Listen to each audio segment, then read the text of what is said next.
اعوذ باللہ من الشیطان الرجیم، بسم اللہ الرحمن الرحیم۔ حضرت امیر المومنین علی بن ابی طالب علیہ الصلوۃ والسلام کے مجموعہ کلام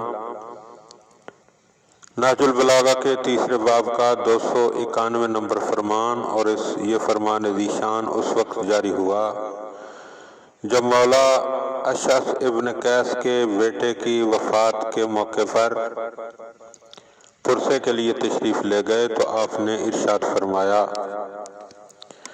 وقال علیہ السلام، آپ علیہ السلام نے ارشاد فرمایا، یا اشعث ان تحزن علی ابنک فقد استحقت منک ذلک الرحم۔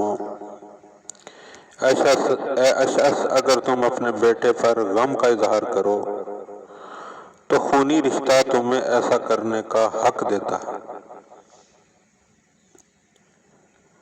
وَإِن تَصْبِرْ فَفِي اللَّهِ مِن كُلِّ مُصِیبَةٍ خَلْفٌ، اور اگر صبر کرو تو اللہ کی راہ میں ہر مصیبت کا عوض ہے۔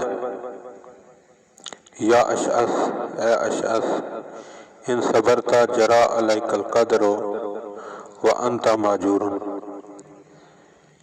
اے اشعث، اگر تم صبر کرو گے تو خدا کا فیصلہ تم پر اس حال میں جاری ہوگا کہ تمہیں صبر کا اجر ملے گا۔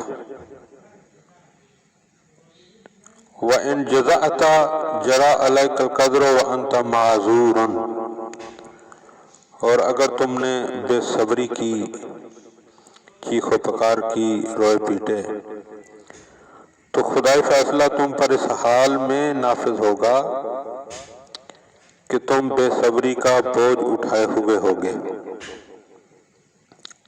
یا اشعث ابنک سرک وہو بلاء وفتنۃ، اے اشعث، تمہارے بیٹے نے تمہیں اس وقت مسرور و خوش کیا جب کہ وہ آزمائش اور فتنہ تھا۔